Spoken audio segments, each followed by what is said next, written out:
本节目由学无国界 MyOffer 荣誉出品。Hithere， 我有一个问题，请问伦敦禁止在公共交通上投放垃圾食品广告，请问你怎么看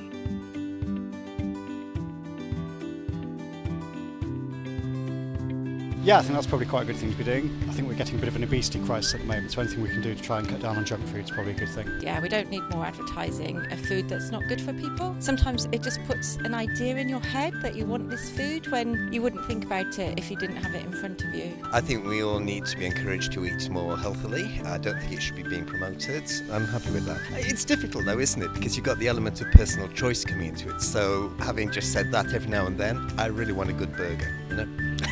I think people have a right to choose what food they're eating, and I understand the motives behind it, but I think they should still have that freedom to be advertised to. With or without advertisement, people are still going to turn to junk food as an easy alternative for cheap and quick food. Child obesity, like most health problems, is related to social circumstances. And when you look at areas that have the most junk food, they're the poorest areas. Where I live, there's no McDonald's. You can't buy fried chicken because it's an affluent area. There is, however, a massive Planet Organic. Again, going back to the first point, if you really want to look at public health, obesity, all those things, then you have to look at structural, material circumstances. Why do people go to McDonald's? Why do they buy 99p burgers?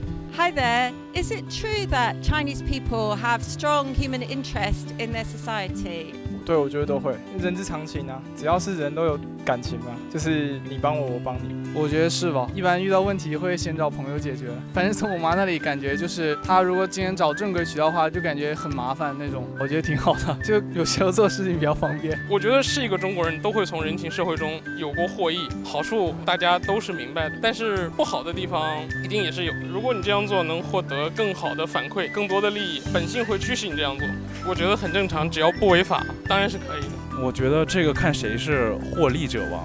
如果你是受益人之中的一个，你可能觉得他好了；如果你不是这里边的人，比如说你是看病的时候被插队的那一个人，你当然觉得他不好了。类似于艺考啊这些的，如果说是两个水平差不多的，他可能会就是选择更熟悉一点的，大家可能会觉得这个人我比较了解，可能靠谱一点。我觉得是难以避免的。我觉得这跟我们以前中国的农耕文明，到时候我们整个宗族社会是有关系的。因为我们以前都是大家聚在一起生活的，那大家生活的话，可能就大家会比较靠一些关系，有亲戚啊、叔叔阿姨啊这一些，这是我们整个历史文化。但是现在这情况慢慢在做好转，因为大家的心态越来越开放，就不会说这样的很局域性。那其实这个所谓的人情，换言之讲，是我们中国一些道德，它也有很好的东西在里面。我们会改变它，我们会用我们现在更完善的法律制度去规范它，去完善它。我们都知道要取其精华，去其糟粕。我们不能因为说一些不好的现象存在，就把我们的以前的文化全部否决掉。Hi there， 即使是对同性恋包容的腐国，足球明星是不是依然不敢出柜？ I would agree with that, but it's changing. I'm from a generation where it wasn't tolerated. He's from a generation where it's beginning to be more tolerated. I'm from Brighton. It's always been a very liberal place, but sports is a different arena. There are almost certainly, sports members from the LGBT community who haven't come out and who hide who they are because of the fear of repercussion from the fans and probably from the fellow players. Well, I do know. I think it was Justin Fashanu who killed himself because he was gay. There's no doubt that there's been a rise in hate crimes, a rise in LGBT hate crimes, and obviously we're more tolerant of countries where, people would be imprisoned for being gay. I think it still needs to be talked about. It still needs to be put out in the open. Football has been a very heterosexual game, really. I don't think it should be an issue whatsoever. A person's sexuality should have nothing to do with either their career or their sporting impact whatsoever.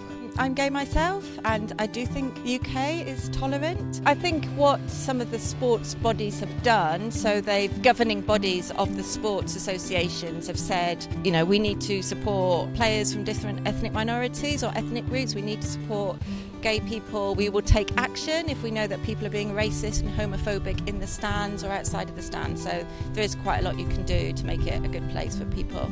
I'm sure I can remember a couple that have come out fairly recently. It's been a good thing. I hope that as more football players are coming out, it shows that it's a more inclusive sport. I think football's trying to be a bit more open, a bit more inclusive. I think trying to get people to talk about it a bit more, so having footballers talk about their sexuality and coming out and talking about it, just raising it as a bit of an issue is quite a good thing rather than just leaving it silent. Hi there, I have a question for you. I heard that TV censorship rules in China is complicated. Is that true? 是啊，不是广电那一块总是会有一些通过不了啊各类的嘛。像最近的那部电影《少年的你》，它也是通过一些关于青少年方面的一些事情不能上映嘛，也是延期了，怕小孩子学吧，应该是。血腥、暴力、涉及黄色是不能播的。但是有一些打斗电影的话，你没有血腥的场面，没有暴力的场面，我觉得这电影就失去了灵魂。比如今天我们就很想看一个叫《小小的愿望》还是什么，就莫名其妙被撤档的那种。 已经期待了很久了，不知道为什么会被撤档。我觉得需要给影迷一个理由，就是一个合理的理由。但是撤档没有理由的撤档，就让人很失望。我能理解，因为中国太庞大了，我们是为了整个社会能够和谐做发展，有时候必须做一些牺牲，我觉得也是必然的。因为中国这个电影它是面向全社会的，它不只面向我们这些成年人，可能小孩子也会去看。那么可能因为这原因，我们就会选择一个撤档，或者说做一些删减。那也是因为我们需要考虑到最好的一个结果吧。我觉得这些还是具体问题具体分析嘛。如果说这个电影拍的虽然很暴力，但是它传达的并不是一个那样子的暴力的一个观念的话，其实我觉得还是可以的。我觉得它可以再更多元化一点。有些时候可能是因为条条框框太多，然后错过了一些很好的作品。现在中国电影没有明确的分级制度，所以说你现在既然没有在这个制度为前提下的话，你很难去实行放开所有的这个电影的这些情节随便去拍。但是其实一定程度上也遏制了，就是说这个艺术的发挥吧。现实题材其实总是就会涉及一些社会的不公平的地方。我们看过在韩国很多电影，现实题材其实揭露的东西是当代人的痛点，那这个东西其实是对人的思想是有帮助的。所以说按以后的趋势来看的话，如果说一直去限制，一直不去以一个比较平和的状态去面对这个问题的话，会遏制中国电影业的发展。Hithere，你觉得新首相能带英国走出脱欧的困境吗？